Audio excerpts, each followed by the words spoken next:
Почитувани колеги, почитувана македонска јавност, денес на дневен ред го имаме дополнетиот предлог на Законот за финансиска стабилност. Во ситуација на една финансиска нестабилна ситуација, носиме Закон за финансиска стабилност, во што овој закон се пресликуваат одредбите и дел од надлежностите на постоечките институции кои што требало и досега да интервенираат и да превземаат соодветни мерки за да не дојдеме до ваква финансиска нестабилност. Имено, уште во основните одредби, можеме да констатираме дека станува збор за формирање на уште еден орган во дадениот предлог комитет од мноштвото на независни регулаторни тела, од мноштвото на второстепени комисии, каде што вие се залагате единствено за наводно сублимирање, односно поедноставување на постапките и намалување на овие тела, а еве конкретно гледаме дека секогаш сте склони кон дополнително формирање на нови органи. Во членот 1 вели вака: со овој закон се уредуваат целите, статусот, задачите и начинот на работа на Комитетот за финансиска стабилност, како и инструментите и начинот на спроведување на макропрудентната политика на Република Македонија. Да, тоа е една усогласување со позитивните законски прописи на Европската Унија, меѓутоа вие го прилагодувате на начин кој што сметате дека само вам ви одговара. Имено, најпрво да се задржиме конкретно на одредбите од овој предлог на закон.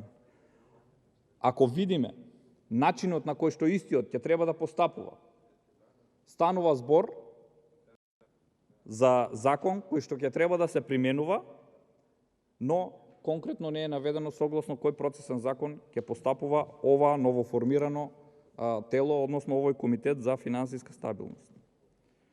Овие се суштински прашања за да можеме да не ја доведеме во недоумица јавност, а и секако самите членови кои што ќе бидат ставени во заблуда како да се постапува.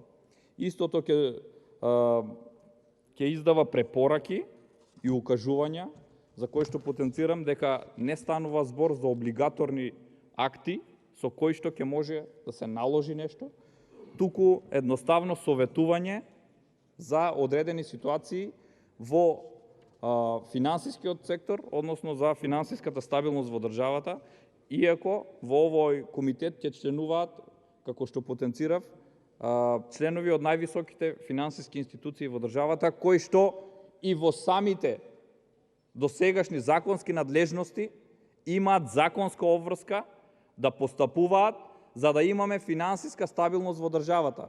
Меѓутоа, очигледно се увидело и од меѓународните финансиски институции и од експертите дека станува збор за несоодветно водење на оваа политика и затоа, согласно овие насоки и препораки, се донесува овој закон, каде што потенцирам, формираме комитет со укажување и препораки, а една од самите одредби, каде што јасно и децидно е нормирано во овој предлог на закон, а што не можам конкретно да го разберам, е во делот на членот 25 во правна заштита, каде што вели вака: членовите на комитетот и подкомитетите не одговараат за штетите спрема трети лица што може да настанат поради мерките и активностите за зачувување на финансиската стабилност преземени врз основа на овој закон,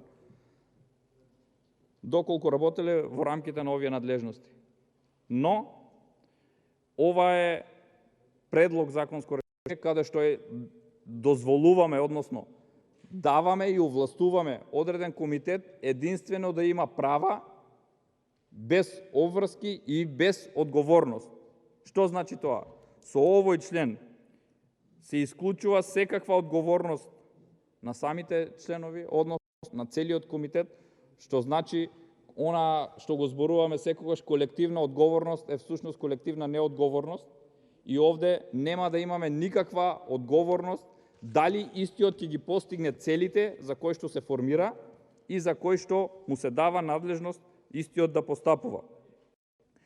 Во членот 4, во цел и статус на комитетот, во ставот 1 вели: Комитетот за финансиска стабилност, во понатамошниот текст комитетот, се формира како меѓуинституционално тело одговорно за следење на спроведување на макропрудентната политика во Република Македонија и за координација на активностите при идентификувањето и следењето на системските ризици во одделни сегменти од финансискиот систем кои што можат да влијат во одделни сегменти на финансискиот систем во целина, при преземањето на макропрудентни мерки и при подготовка и управување со финансиска криза. Финансиска криза. Сме доведени во ситуација каде што предпоставувам дека многу набрзо повторно ќе прогласите и уште една финансиска криза. И во ставот 2 вели: целта на комитетот е да придонесе за постигнување и одржување на финансиска стабилност во земјата. Потенцирав, самите органи од кои што се извлекуваат членови во комитетите имаат законска обврска и надлежност да постапуваат да не ја доведат државата во финансиска нестабилност. Но од показателите кои што ги имаме и од макроекономските показатели, јасно се гледа дека водиме во правец амбис, односно јавниот долг. Ако до сега беше над 61%, ова година имате предвидено 900 милиони од ММФ и 600 милиони евра дополнително задолжување со еврообврзница. Станува збор за енормни суми и фискална дестабилизација и неликвидност на самиот буџет. Ова е тоа со кое што сакате дополнително да си ги покриете вашите неспособности. Зошто? Повторно ќе ви потенцирам уште еден дел, односно уште еден член, за кој што можеме да зборуваме. Вели во членот 21 активности во услови на финансиска криза. Во ставот 1 имаме наведено повеќе точки. Една од точките е точка 3 вели оцена на потребата и можноста за користење буџетски средства за справување со финансиска криза.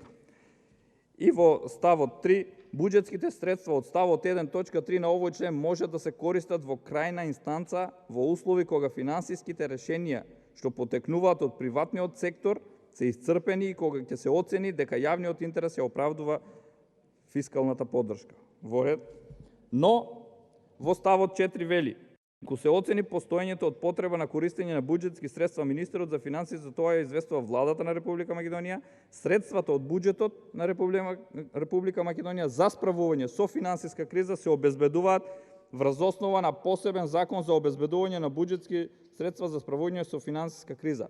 Ова е тоа што го зборуваме, сакате парцијално секогаш во одреден сегмент да се носат посебни законски решенија, бидејќи наговестувате дека во наредниот период се почесто ќе ни се појавуваат фискални проблеми, односно финансиски кризи во најразлични сектори.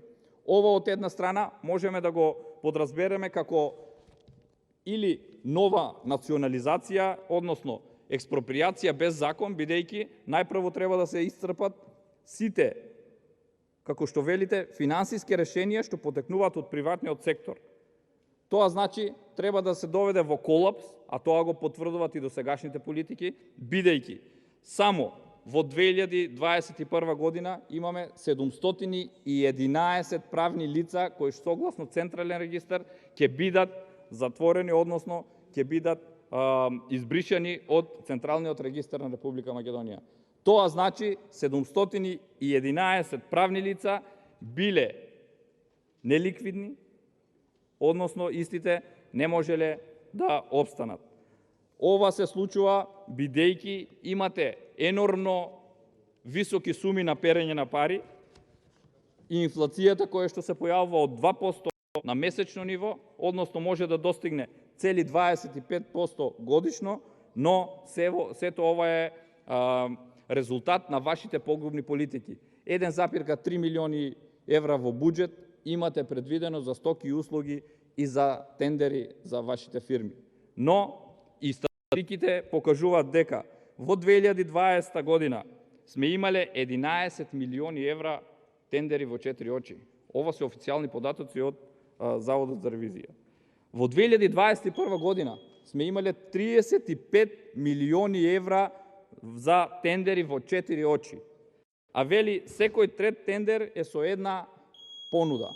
Тоа значи овде ги перете парите, а дополнително потоа Благодарам. сакате да давате финансиска инекција онаму каде што вам ви одговара и каде што вие сметате дека треба да биде. Благодарам. Реплика претеник од Панчо Минов, повелете.